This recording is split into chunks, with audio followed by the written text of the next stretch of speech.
Welcome back. This is video 3 in our series, and we are answering two really important questions in this series. Number one, what is workplace culture? And number two, how do you transform it for the better? In video number 1, I gave you a working definition of culture as the way we relate with each other, and I also shared with you 3 really important things to know about culture. In video 2, I shared with you a helpful graphic that allows us to understand what is at the heart of culture and thus where the change begins. We ended that video with the realization that changing cultures is actually about helping the people in the culture do what we call updating their inner operating systems.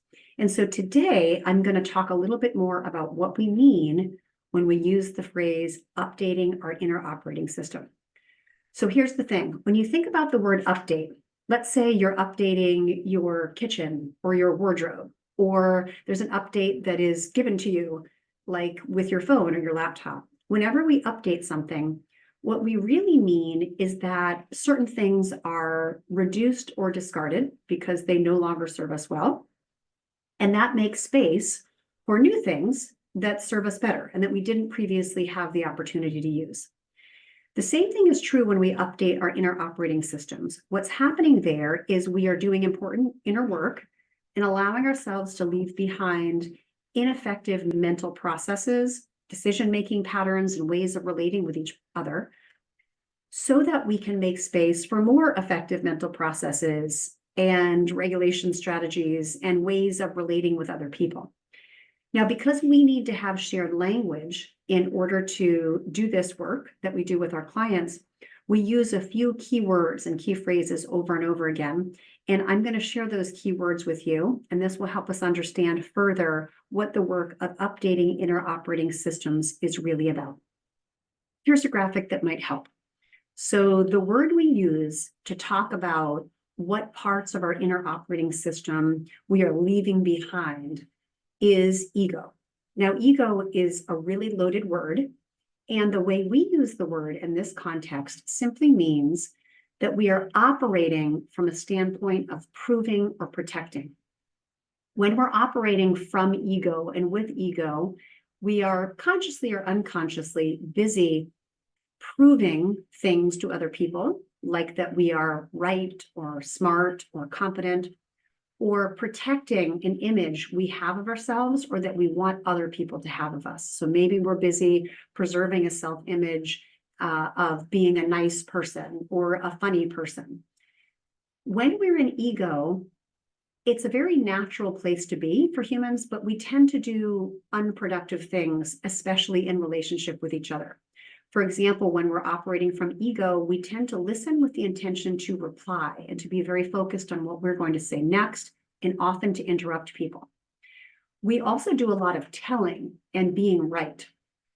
When we're operating from ego, we're more likely to stay connected to work more than is good for us and more than we really need to. And we often judge other people negatively who maybe don't seem to be as connected to work as we are.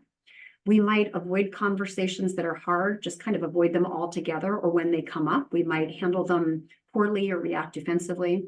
When we're operating from ego, we will complain without genuine efforts to find solutions.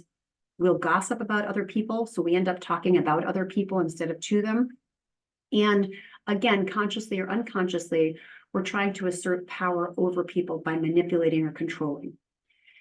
Now, the thing is that in this update of our inner operating system, what we're really doing is trying to tap into a higher version of ourselves, one that operates from ego less of the time. And the word that we use to describe this version of ourselves, or the words, is best self.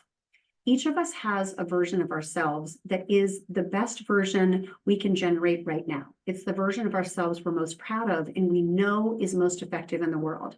When we're operating from best self, we do a whole different set of things.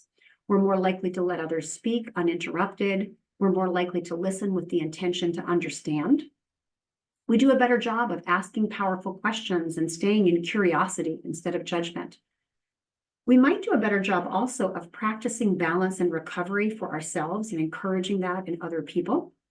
We're more likely to speak candidly with a blend of truth and care, and to be able to reduce defensiveness so we can stay open and get value out of the conversation. We're more likely to discuss challenges productively and really be looking for solutions. When we're operating from best self, we're able to share feedback directly with people instead of talking about them. And lastly, this is really important, we are aiming to empower others and to generate power with people. So essentially, the work of cultural transformation is really the work of a group of people trying together to iterate into the next best version of themselves. So they operate from ego less and they operate from best self more often. Now, this might leave you with the next question. What's the pathway from ego to best self? What is that work really about? That, of course, is an important question, and it has a complicated answer. But I will tell you that the way we think about it, the pathway can be boiled down to 3 important words. I'm going to share those words with you in the next video as we begin to answer the question, how do we move from ego to best self? I'll see you there.